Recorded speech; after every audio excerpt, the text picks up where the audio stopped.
Photo. I need a video. I do record my lectures, and so those will also be posted. You'll have to give me because it takes a while for me to get to my office and upload them and all that other stuff.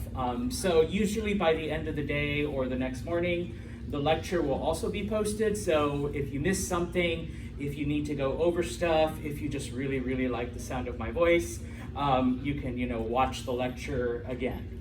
Okay, because I know for me, especially as a student, we didn't have this technology, but sometimes I would fall asleep in class and there was no coffee available, and I was like, oh shit, I wish I could listen to the lecture again. Well, there it will be, okay, for you. All right, so questions before we jump into chapter 10. Remember, if you don't have the book, don't panic. You can look with someone. You don't actually need it in class, okay? So that's what I mean, don't panic about bringing it because, you don't really need it. But obviously for the homework and for, your own personal study, it is on reserve in the library. You can check it out for 2 hours and use those 2 hours to take lots of pictures on your phone or on your iPad or whatever other device you might have. Okay, so chapter 10, the title of the chapter is let me remind myself, becoming, quote unquote, the world. Meaning we're now shifting gears and things are changing into, what will eventually become the things that we are familiar with, all right? Now, if you took History 101, you know that for, a couple hundred years now, there has been contact between the East and the West, the Far East and Asia, specifically China, and the various societies, the Persians, the Romans, the Byzantines, and all of that, okay? Most of that trade, though, is done overland, okay? The key word here, and this is just a teeny tiny bit of review, the Silk Road. That's what it was known as. It wasn't exactly a road the way we think about it, but a series of trails where merchants from China would travel west and buy and sell, buy and sell, buy and sell. And then, of course, merchants from Europe and other parts would go east, buy, sell, buy, sell, buy, sell, okay? And bring things back to wherever they were from. Around the 900s, though, we begin to see this kind of travel and trade become more ocean-centric, okay? No longer are people exclusively traveling via the Silk Road to do all of this. And of course, it isn't just like it just suddenly happened one day, but we see the development of a couple of things that help that out. Number one, navigational aids. I'll talk about the most important one, all right? It's actually on the side here, all right? So we get ways to help them navigate. There was no GPS back then, okay? No Google Maps. You couldn't just ask Siri to tell you how to get to China, okay? You had to figure things out. Along with that came better maps. Once again, you couldn't just whip out your apps on the phone and figure out where places were. Hell, I had to do this at your age. You had to unfold a piece of paper with all of these things on it. And trust me, sometimes it's not easy, okay? At this point, around the 900s, we also see an advancement in the construction of ships. Up until this time, we call them boats, we call them ships, but they're nothing more than just rafts, okay? Not a whole lot beyond that, okay? And of course, probably one of the most important things, and we'll be talking about the different governments that rise up during this time, is the fact that different governments are now giving support to these expeditions. Up until this point, obviously, why would you travel? Why would you go buy, sell, buy, sell, buy, sell stuff? Make money. Money, yes. You're not doing it out of the goodness of your heart, all right? Or because, oh my gosh, I really want to introduce Kara to cinnamon. No, okay? You're doing it for money, all right? Well, we now begin to see that the governments are like, oh, hey, if we provide help, we can get a cut of that money. as well. It's not just for the merchants, okay? So, when it comes to navigational aids, probably the most important thing, hint, hint, all right, remember this, is the invention of the compass, okay? In the 900s, the compass is invented, and like a lot of things that we later took, and by we I mean Western society, it was invented by the Chinese, okay? Do you guys know what a compass is? Have you seen? Yeah. Okay, I don't know, I mean, because you can just put it on your phone and you can actually have a compass app on your phone. But how is it powered? How does it tell you things? The Earth's magnetic field. Yes, magnets. Okay, the magnetic field of the Earth will cause the needle to point north. All right. Before this time, I mean, there are other ways to figure out where north is. I know you can do it by the stars, but I haven't been able to do that in forever. Especially since I live in New York. I knew where the stars were in California, and when I lived in South America, I could figure out where certain stars were. But here in New York, it's always cloudy, so I'm just like, okay, so where the hell is north? Okay, and it's not a miracle. Every now, my kids are your age, so every now and then I surprise them. They're like, oh yeah, we're going that way. How do you know, Dad? And I'm like, it's the North Star. Hence the name. Just follow it. We're heading north. Type of thing. But you really can't see it like all that often here in central New York. And so they invent the compass, which helps them be able to navigate.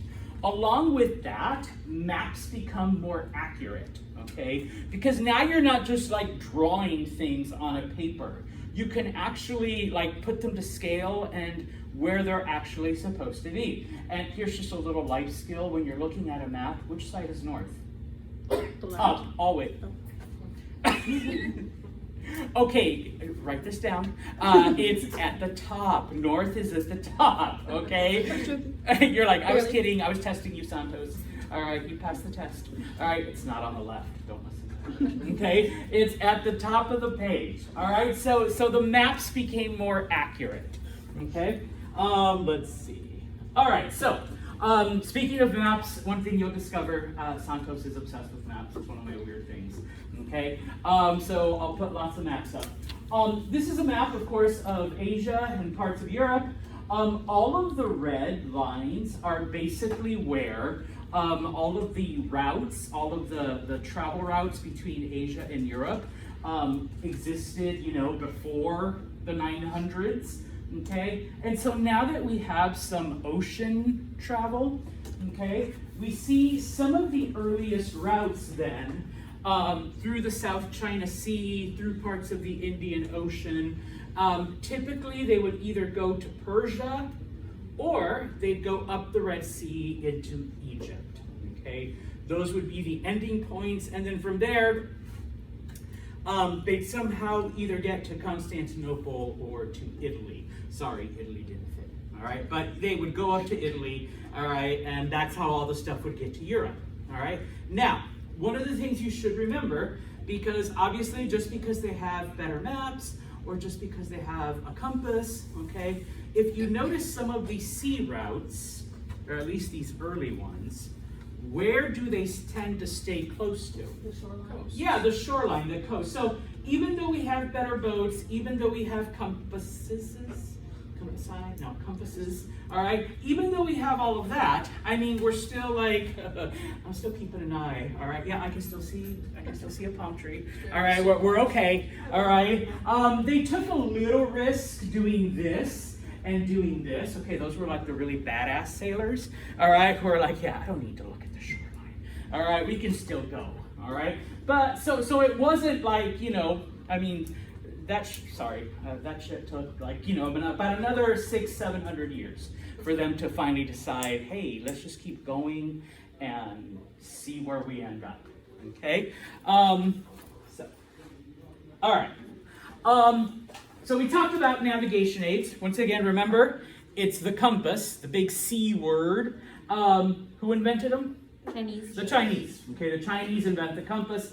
And of course, because as people are traveling, you know, the technology then spreads to other places, and so then other people begin to reproduce this, okay? Better ships, okay? Like I said, up until this point, the ships that people used were nothing better than rafts, where it was just like, logs tied together, they were flat, and, you just went, or you had a pole and, you pushed yourself. And while that works on rivers and in shallow waters, once you get into the deeper waters of the ocean, you really can't do that. Okay, number one. Number two, remember that the whole point of this is to ship goods. Okay, so you need something that can also carry stuff. All right, and while rafts are okay, I guess, it's not the best. Okay, not the best prepared for that. And so there's 3 different types of ships that are invented during this time. You don't need to remember the names. Okay, I'll just tell you that straight up. But you do need to remember that, yes, these ships improved sailing, they improved shipping, all of that stuff. The first ones were known as dhows. And unless you're like, a sailor or you own your own boat in Massachusetts or something, obviously you're going to be like, who cares on this, all right? Because I'm the same way. So if you want to remember what dhows were, these were the first ones to have what are called lateens, or the triangular sails, okay? Up until this point, it was basically just a big square thing. Or, like I said, you just pushed yourself with a stick, all right, or a pole, all right? So for the first time, people are beginning to harness the power of the wind, all right? You're not just following the current, you're not just pushing yourself somewhere, all right? The next, and these are predominantly throughout Asia, they're known as junks, okay? Don't let the name fool you. Basically what they did, number one, they were flat bottom, so that it allowed them to sail into shallow waters, okay? They could still enter shallow harbors, but the bulkheads, instead of just being, tied together or whatever, they actually sealed them with a type of pitch or tar, okay, so that it would keep the water out, especially in rough conditions. But probably the most important thing, okay, they put rudders on the stern or on the back, okay? Up until this point, and if you see like really old movies where like Roman sailors or Greek sailors, you see them all like pulling, they're rowing, okay? Now those of you that have ever rowed, I actually, did some rowing over the summer. If you want to turn, how do you turn with a rowboat, or if you're like on a crew rowing? Does anyone know? Just stick it in the ground maybe and go around it? Okay, not quite. All right. You row one side and not the other? There you go, yes, and I'm sure that, yes. If you're rowing by yourself and you want to turn, you stop one arm, and yes, then you'll go in a circle, okay, and then you'll go again in a circle, okay? And so in ancient times, they would have slaves, like, all doing the rowing, and then the master, the slave master, would be like, okay, right side, stop, left side, keep rowing. And so then the boat would turn, and, he'd tell them how fast to do it, depending, and so how fast they would turn. With a rudder that's mounted on the back, what's the only thing you need to do now? Well, turn it. Yes.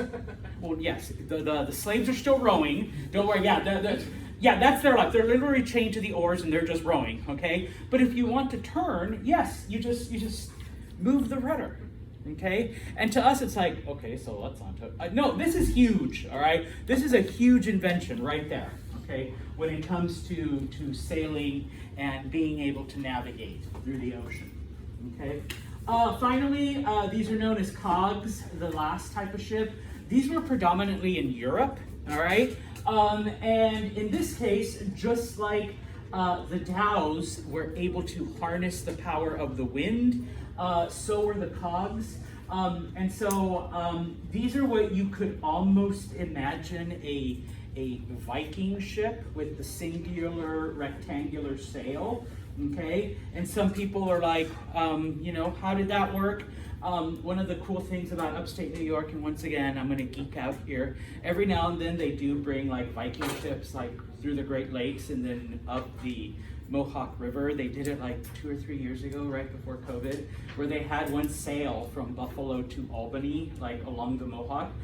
So you could watch it like, it's like, oh shit, yeah, I guess it does take the wind and the rectangular sail and all that other stuff. And so with these ships, I mean, people could go all the way from Genoa in Italy, through the Mediterranean, up the Atlantic, all the way up to Iceland and all of the Scandinavian countries.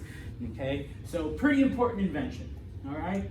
And of course, as this is happening, as I said, governments begin to get involved, because if I protect this boat, which is full of cinnamon and other spices, we're gonna get a cut, all right? We're gonna get a cut of the money, all right? And so that becomes the interest, all right? And so, with money comes prosperity, and with trading then, the places where trade is happening become important centers. I promise I will be right back, okay? The two most important cities in Egypt, Cairo and Alexandria, okay? Because you do have this like little teeny tiny river that kind of goes up there, all right? And so many of the goods that came from Asia would go into Cairo, and then they would be taken overland to Alexandria, and then from Alexandria they'd be put on other boats, and then those would go into Europe, okay? And so those become some of the most important trading cities in the ancient world, okay? Egypt had already been pretty important for a couple hundred years. But now they are receiving these goods directly from Asia, directly from China, all right? It's not going through like dozens of middlemen along the Silk Road, that are buying and selling, and of course everyone's taking a cut for themselves, and so the price keeps going up, okay? In this case then, it's like you're buying wholesale, all right? You're buying it directly from the person. Okay, and so Cairo and Alexandria become very important cities, more so than they had been before. Okay, now, what also begins to happen, okay, because even today, all right, very few people had money up front to buy all of this stuff, and it's very expensive, okay? And so what begins to happen is we begin to see the birth of like speculative banking and investment banking, where people begin to lend money in the hopes of getting a big return. The problem though, okay, number one, during this point in time, Christians, and when I say Christians, Catholics, Orthodox, whatever, okay, back then, and this is just a brief review from History 101, when we say Christian back then, we mean Catholic, okay? Nobody has split off into other religions yet, okay? They were not allowed to lend money with what was called usury. Usury is the old-fashioned word for interest, okay?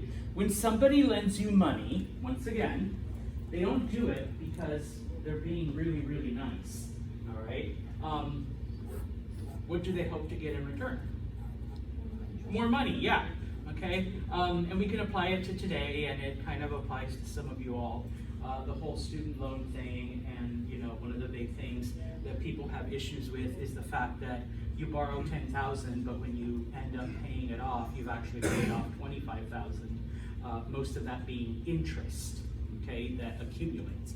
Well, back then, back in the 900s, Christians, so if anybody here is Christian, we're not allowed to charge interest. Okay? If you're not allowed to charge interest, what's the point in lending someone money? None. There is none. People are like, well, because you're nice. Yeah, keep dreaming. All right, yeah, sure. All right. Now, not to say that there isn't a nice person that would lend you money with absolutely no expectation in return, but that is the huge exception. Muslims, on the other hand, during the 900s, did not have this rule. Neither did Jewish people, but there were not a lot of Jewish people in Egypt at the time. So, Muslims then become the people who lend money.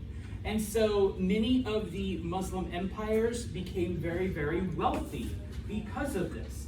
I lend this merchant enough money for him to buy a boat, go to China, buy cinnamon, spices, porcelain, silks, all the good stuff.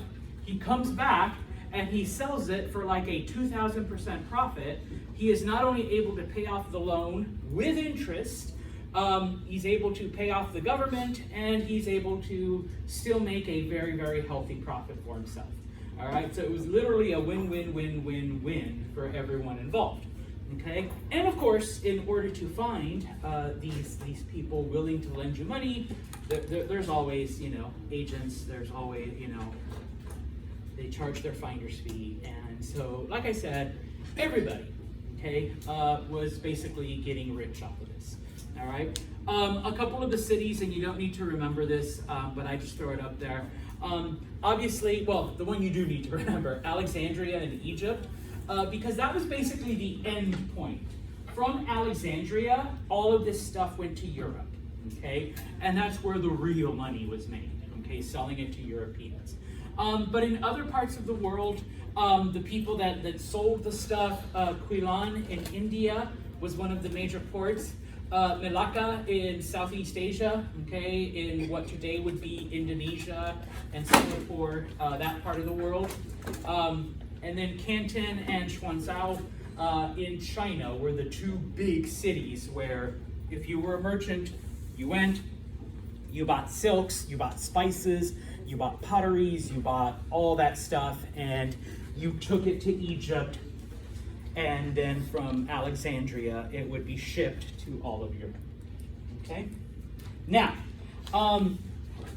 speaking about, because all of these countries that we're talking about within the Middle East are in fact Muslim countries. And I apologize, those of you that had History 101 with me, we didn't get to the rise and the spread of Islam, so I'll give you like the 1 or 2 minute version. Around the 600s, Islam is founded through the Prophet Muhammad. It very quickly spreads throughout parts of what today is Saudi Arabia, so the Arabian Peninsula, and then from there it goes out into what we call the Middle East, so areas like Syria and Iraq and Iran. To the west, it goes across North Africa, through Egypt and other parts of North Africa, all the way to the Atlantic Ocean. All right, now, actually that was only about a minute. And so now we end up with various kingdoms existing, and of course, they're the ones that control pretty much the end point of this trade between, Europe and Asia. Now, I was taught this when I was your age, and some of you may or may not have been taught this, like in elementary school or high school, that when Muslims went out and conquered these areas, they would forcibly convert people, upon penalty of death, become Muslim or we'll cut your head off. Well, turns out, like a lot of things growing up that I was told, that was all a lie, all right? It actually did not happen that way. The Muslims that invaded these areas actually allowed everyone to keep their own religion, If you were Christian, you were allowed to remain Christian. If you were Jewish, you were allowed to remain Jewish. I threw up there Zoroastrianism because that was the ancient religion of Persia, kind of similar to Christianity. There's no Jesus, though. They were allowed to remain Zoroastrians, The only thing, though, that the Muslims asked was that they pay, it's called a jizya. It was, and you don't need to remember the word, you don't even remember how to spell it, because I just call it a religion tax. They just had to pay a religion tax, You want to stay Christian? Fine, you just have to pay extra taxes, You want to remain a Zoroastrian? Fine, you can do your Zoroastrian stuff, you just have to pay extra taxes, That was it, All right. Now, we kind of talked about this at the end of History 101. My class didn't get to it. I'm sorry. There was a group of Muslims known as Sufis. Okay.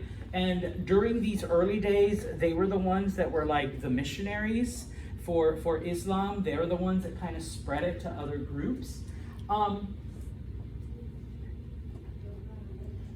Nobody really likes taxes. At least I don't.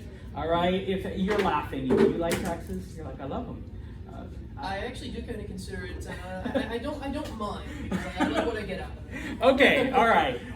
Once again, I don't mind, I guess, either, because otherwise I go to jail. But I'm not going to go down to HR and say, hey, HR lady, could you take more taxes out of my paycheck? Because oh my gosh, I just love Joe Biden, and I want to make sure he has all the money he needs to run all of this stuff. But doesn't taxes pay for the jail? So that's not paying Yes, taxes. I know, right? Well, then you're paying for my jail. All right, so it's like. No, I'm not paying either. So, my point is, yeah, we agree to pay taxes, but I don't think those of you that have like part-time jobs, you know, they do take out, you're like, okay. They do take out, I don't see any of you running to HR going, hey, could you take more money out of my taxes? Just so that, you know, the roads are better and you know, Ted Cruz is happier and all that other stuff, all right? And no, nobody does that. And so what ends up happening, you know, 1,000 years ago, is that a lot of people convert to Islam to avoid paying taxes. Now, no offense to any Muslims in here. That's not to say that there probably weren't some people that like were devout and were moved by, you know, faith or I'm not very religious, so if I sound like I'm mocking, I am. All right? Like, you know, any kind of faith or spiritual awakening. But if I said, okay, so if I just, you know, worship Allah, then I don't have to pay taxes.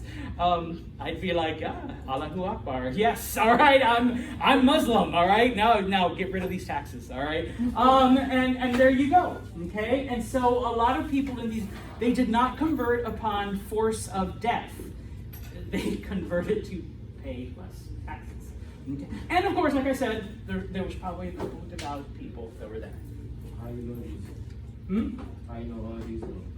What do you mean? Like, that's not true. Are you sure? Yeah. Foreigners did have to pay a tax, a religion tax. And so in order to avoid it, you know, you can become Muslim. When it came to slavery later on, a lot of people converted not just to Islam, but to Christianity to avoid becoming slaves. Now, Christians were a lot meaner. They're like, even if you convert, we're still going to enslave you, okay? But a lot of people, you know, would do it so that they would get out of slavery too. There's always a loophole to some of this stuff. I don't know much about like Muslim religion, but if they were caught not like converting the proper way and like respecting whoever like they praise, like were they forced to pay those taxes anyway? Not usually, because when it comes, and we're talking about Islam 1,000 years ago, it was a lot easier. There wasn't like a set thing you had to do other than the 5 pillars of Islam. Once you fulfilled that, you're good, okay? And that was, and once again, not to mock, but one of the appeals of Islam as well is the fact that it was a very simple religion to keep. You didn't have to do like so many things. A lot of the things that we associate with modern day Islam have happened in the last 1,000 years since this occurred, okay? When it originally started, it was a much simpler, just like Christianity, just like Judaism. It was a lot simpler, okay, to keep the things, all right? And in this case, you know, once you converted, once you declared, you know, your faith, then okay, you're free. You know, you don't have to do that anymore. All right. Okay. So moving on, in this case, we'll change gears. Okay, because now we are going to start looking then at what happens in these areas, okay? In areas like Mesopotamia, which is modern-day Iraq, in Iran, and in Egypt, we begin to see the time of drought, okay? So economically, all right, things are going to start to go downhill a little, all right? As always happens when there is drought, because drought means less crops, okay? At the same time, okay, as Islam is spreading, it eventually gets to Central Asia, okay? And a group of nomadic people known as the Turks, in this case specifically the Seljuk Turks, are converted to Islam, all right? Now, they live in Central Asia, but because of the droughts, they move into more fertile lands, okay? They start to move south. And as they move south, they begin to conquer the areas that are there, all right? Now remember that the areas that are there are already Muslim, okay? So it's basically one group of new Muslims conquering older Muslims, okay? And so they conquer the areas of Iran and Mesopotamia, okay? Remember, what's Mesopotamia again? Iraq, okay? From there, okay, they begin to conquer Anatolia. Anatolia is the ancient term for modern-day Turkey. This is where Turkey gets its name, not because there's a lot of birds that go gobble gobble that live there, okay? But who conquered them? The Turks, okay? That's where Turkey gets its name from, all right? So they conquer the area. In 1071, the Byzantine Empire, and once again, if you took History 101, that is what was left over of the eastern part of the Roman Empire. They're defeated at a battle called the Battle of Manzikert. The reason why that is important is because once the Byzantines lose Anatolia, they're never the same again. Now granted, they last for another 400 years. They don't actually fall till 1463, but it is literally the beginning of the end for them, all right? They will never be this great empire ever again, all right? It also leads to something else happening, which I think we have time for today, all right? So that by the 1200s now, Islam has grown to encompass the area. Okay, so within 600 years, it goes from a very small movement in Arabia to basically spread throughout Africa, throughout the Middle East, into different parts of Asia. Okay, now originally it was under the control of one government that kind of was both spiritual and political. By the 1200s, though, okay, and just like any other group, all right, different philosophies rose up, different versions rose up, okay? You do have, differences, we see differences in Christianity and Judaism. Well, you have differences in Islam, okay? And so basically we see a split along three ways, all right? In the East, which includes Muslims in Asia, Iran, and Iraq, okay? They're kind of like one group, religiously and politically. Okay, we have the central group, which encompasses Egypt, Syria, and Arabia. They're under the control of a different philosophy and a different political system. And then finally, in the West, which is basically predominantly North Africa, okay, and also I didn't put it up there, but we'll talk about it in this chapter, Spain. Spain was actually conquered by a group of people known as Moors in 711, and they brought Islam into Europe, okay? So in the West, you have the groups in North Africa and the groups that are in Spain that, once again, also form a different government and a different political structure. Okay, so no longer do you have just one giant united movement, all right? It's spread out, just like we see in other groups, okay? So what does that mean, all right? Well, looking at the map, okay, you have different Muslim kingdoms that are established during this time. I don't expect you to know them, all right? If we were to be studying like Egyptian history or Near Eastern history, then yes, I'd be like, okay, you guys have to know all of these kingdoms for Monday. You don't, all right? But you do have, you know, the Fatimid Caliphate, you know, the Kingdom of Fez, which included, as I mentioned, the southern parts of Spain that had been conquered, okay? You have various sultanates, right?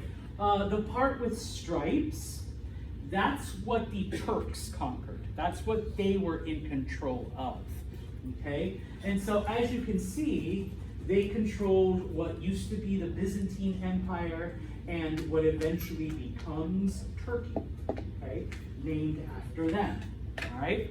Now, as this is happening, and it happens when the Turks are involved, okay?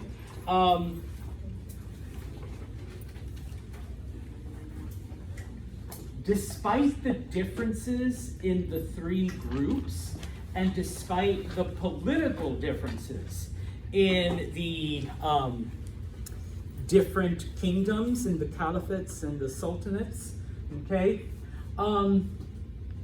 you do have a branch of Islam known as Sufism that tried to keep everyone united. They tried to keep, it's like, yes, I know we practice things slightly differently from each other, but we're all the same, okay? They tried to offer this unifying, you know, this unifying philosophy to everyone, okay? One of the things about the Sufis is that they weren't really bent on the strictness of the law, but more on the emotional, on the feeling that came from being a part of an Islamic community, okay? And so because of this, all right, they were the missionaries. They were the ones that spread the word, okay? They were the ones that went out and tried to teach other groups about Islam, okay? And they actually made many converts, and it wasn't just, you know, the money thing, but there are various aspects of Islam that are appealing, okay, and that appealed to many, many people, all right? Now, one of the things, of course, about Islam during this time, and this is what shapes it into the modern perception that we have of it, is that some people see it as a very closed off religion, but it's not, all right? It actually embraced many of the cultural aspects of the lands that they conquered, okay? They embraced the culture of the people that they converted, all right? And so basically what begins to happen, because of this, we see kind of a further division amongst the adherents, whereas the Sufis were trying to keep everyone united. So it kind of had a slightly opposite effect, but in a good way, okay? Because now, amongst all of these cultures that are Muslim, as far as religion goes, okay, they adopt Persian literature, because the Persians had, at least in the ancient world, some of the, you know, greatest works of literature up until that time, all right? And so, if you were educated, if you were going to read stuff, more than likely you had to learn Persian in order to have access to literature, all right? Same thing happened in Europe, all right? All of the great literature during the Middle Ages was written in Greek, okay? If you wanted access to literature, you learned Greek. In the Muslim world, if you wanted access to literature, you learned Persian, all right? When the Turks came in, they had even though they were a nomadic tribe, they had a system of organization that was much better than, and by that I mean government organization, that was much better than existed amongst the other Islamic groups that were there. And so many of those kingdoms, okay, many of the caliphates and the sultanates, they adopted the Persian governmental system, okay, and incorporated it into their own kingdoms. And so basically, if you wanted to be a part of the government, people began to learn Turkish, okay? And then finally, Arabic is still there, okay? Because that's where everything started in Arabia. The Arabic language, and I didn't write it up there, but it should be up there. It was the language of religion, number one, the language of Islam. So people, still spoke Arabic for that. But in addition, all right, there were also works written by not only, religious leaders, but also, writers, authors, scientists that were written in Arabic, all right? And so if you wanted to know those, you had to learn Arabic, okay? You had to speak Arabic and read it, okay? And so by 1300, okay, Islam had spread from Spain all the way into Asia. Okay, it was huge. All right. This included, all right, all of these people. This included even non-believers, because remember, they did not discriminate. Okay, you could still practice your own religion. All right, that's fine. All right, but of course, if you're going to live in these kingdoms, okay, yes. Arabic became the main language. Arabic became the language of the people. Arabic was the language of religion. Arabic was the language of science. Okay? If you were going to be an artist or a writer, okay, then you learned Persian. You spoke Persian because that was the language of art. That was the language of literature and stories. Okay? And then finally, if you were going to be a part of the government, because by now we do see a slight separation between the religious and the political. If you were going to be part of the government, then you learned Turkish, okay? And this applied to everyone, both Muslims and non-Muslims as well, okay? So it became a very multicultural place. It became a very educated place because, hell, I barely speak 2 languages. All right. Imagine, being fluent and able to function in 3, 4, 5 different languages as well. Especially if you became not only, religious, but you also worked in the government and you also appreciated literature and art, and then of course whatever your own native language had been beforehand. All right. We'll finish off with this, okay? By around 1000, all right, this was the height of Muslim intellectual power in this area of the world, okay? One of the things, okay, that unfortunately were not taught in our American history classes is the height of academic and scientific knowledge that these cultures achieved hundreds of years before Europeans did, okay? Number one, learning. Numerous universities were established by these Muslim kingdoms, okay? In fact, one of the people, Ibn Rushd, I'm going to butcher this name, Rushd, he basically said that both faith, so spirituality, and reason, academics, are compatible, okay? And I know sometimes people, and it doesn't matter what religion, it can be any religion, are like, no, you either have faith or you believe in science and that's it, okay? They will never cross. Well, no, okay? 1,000 years ago, an important Muslim cleric said they can both exist, okay? You can have faith and you can have reason. All right, they actually go together. All right, now when it came to science, and this was You know, these Muslim universities were far ahead of other areas, okay? Ibn al-Shatir produced models of the universe that later Copernicus was able to reproduce. Up until this time, in a large part of the world, people believed that the Earth was the center of the universe, okay? Because, I mean, just look outside. The sun goes like that, the moon goes like that, the stars, you know, kind of do one of these things, all right? But it was Muslim scientists in these areas that, sorry. That first realized that, hey, you know what?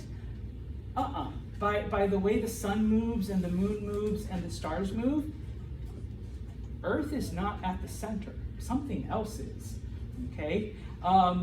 You know, and then later on they're like, I think the sun is at the center of what we have. Everything else is still a mystery though. We haven't figured that part out yet. So they were some of the first to basically say, the Earth goes around the sun, okay? And in fact, there is evidence that Copernicus used a couple of these old Arabic manuscripts to basically come up with his ideas, all right? So hundreds of years before Europeans believed that the Earth went around the sun, okay, these Islamic universities had already come up with that, okay? And just FYI, the ancient Greeks knew it like a couple thousand years earlier, and the Persians knew it like a couple hundred years before them. All right, so there's always been humanity that has known that, and it's just scary because today I still meet people that are like, oh, the world is flat, dude. No, it's not, okay? We proved it thousands of years ago. The other thing, just to finish off, many of these Islamic scientists also came up with advances in medicine. What do I mean by optics? Telescopes, all right, and other things to look through. And of course, mathematics. In fact, algebra comes from the Arabic word al-hebra. Yeah, you can thank them if you hate math. Because yes, oh yes, and we use Arabic numbers, all right? You don't have an I, an I, an I, an IV. You guys are like, what are you doing? Yeah, those are Roman numerals. We use Arabic numerals, okay? Those are actually Arabic, all right? So, yeah, all right, we had all of this stuff, like I said, a couple thousand years before.